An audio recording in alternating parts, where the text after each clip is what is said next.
اهلا بيكم وفيديو جديد. النهارده معاكم امير اسعد من قناه ديكور ورسم. النهارده زي ما حضراتكم شايفين هنعمل الفاصل بين الوحدات بتاعه المطبخ، هنعمله بديل الرخام. وزي ما حضراتكم هتشوفوا كده، اول حاجه بناخد المقاسات. طبعا انت بتاخد اللوح 82، فانت بتحاول تخليه قطعه واحده، مش بتعمل وصلات. فانا ببدا اخد تحت الشباك والوحده والجزء بين الوحدات اللي على اليمين زي ما حضراتكم شايفين، لان شكل السيراميك ما كانش ماشي مع المطبخ حديث شوية. فطبعا لازم تجيب له قطع بديل الرخام تكون شكلها مناسبة. اول حاجة بتبدأ تاخد المقاسات بتاعتك طبعا، ودي مهمة تكون بتزود شوية. يعني انت ممكن تزود سنتي يدخل تحت الوحدة ويدخل تحت الشباك، او بتشتغل بالظبط. بس طبعا الموضوع ده بياخد مجهود ومقاسات، فلازم تكون بتركز جدا فيه. بتبدأ تقطع بقى الأجزاء اللي انت محتاجها زي ما حضراتكم شايفين كده. بتعدي بالقطر وبقطعة خشبة أو ألمونيا حسب اللي معاك يعني. بتبدأ تقطع كويس، وبعد كده بتحط حاجة مرتفعة زي الزاوية، بتبدأ تفصل الأجزاء اللي انت عايزها زي ما حضراتكم شايفين كده. طبعا اللوح ده في حدود 800 جنيه اللي عايز يعرف الأسعار. وبياخد 2 سيليكون حسب ما انت بتركب بقى. بتبدأ بقى تحط القطعة اللي انت عملتها وبتراجع عليها كده، بتطلع مكان الشباك زي ما حضراتكم شايفين. احنا كل ده بنعمله عشان نخليها قطعة واحدة زي ما حضرتك شايف كده. تبدأ تفصلها بالصاروخ، وبتبدأ تراجع على المقاس عشان تتأكد ان كل حاجة مظبوطة.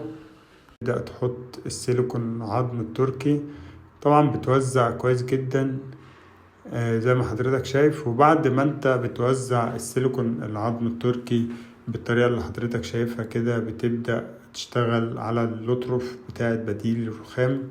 بتعيد على الأطرف تاني عشان مفيش حاجة تفك في يوم من الأيام.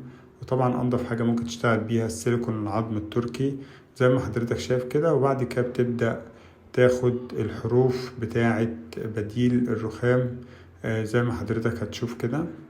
كل ما بتزود طبعا السيليكون مش بيضر في حاجة. زيادة السيليكون مش بيضرك في حاجة، بس قلة السيليكون طبعا ممكن يفصل أجزاء. الحركة دي مهمة جدا، اللي انت تاخد على الحروف بتاعة البديل الرخام. بتبدأ بعد كده تحط القطعة بتاعتك. طبعا القطعة دي بطول اللوح بتبقى إجباري بقى، اللي انت بتكمل بعد كده وصلات. فبس أهم حاجة القطعة اللي في الوش بتعملها قطعة واحدة. بتبدأ تظبط في المكان اللي انت ظبطت فيه المقاسات، وبتبدأ تثبت فيه زي ما حضراتكم شايفين كده. وطبعا موضوع المقاسات ده بيبقى مهم جدا في الشكل زي ما حضرتك شايف كده. التقفيل بيفرق جدا. التقفيل يبقى مظبوط بالطريقة اللي حضرتك شايفها كده. بعد كده بقى بنبدأ نكمل الجزء التاني بعد ما احنا خلصنا. انت طبعا بتمشي بالعرض في الجزء ده نفس الاتجاه، لكن الجزء دوت بقى بتبقى بقية اللوح. فبتبدأ بتاخد قطعة طولي عشان تبقى قطعة واحدة، وهي بتبقى يعني متدارية شوية. بس طبعا ساعات مش بيكفي اللي انت تكمل بالعرض، فانت بتاخدها قطعة واحدة. وبعد كده بتفتح مكان علبة الكهرباء بالصاروخ زي ما حضراتكم شايفين كده. طبعا بتفتح فتحة صغيرة الأول، وبتبدأ بعد كده توسع على مكان المفاتيح، علبة المفاتيح بتاعتك ومكان المسامير. وبعد كده بتبدأ تفنش زي ما حضراتكم شايفين كده. الشكل تحفة جدا وتغير عن الأول خالص.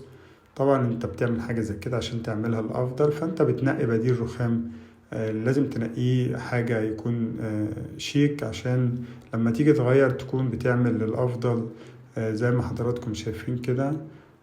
طبعا يعني هو العميل جايب بديل الرخام نفس الثمرة كده، أو واخد الروح بتاعة الثمرة علشان تمشي مع المطبخ زي ما حضراتكم شايفين. أنا مش بركب بديل رخام في المطبخ، بس احنا كنا بنعمل شغل في المكان، فطبعا يعني بنعمل كذا حاجة.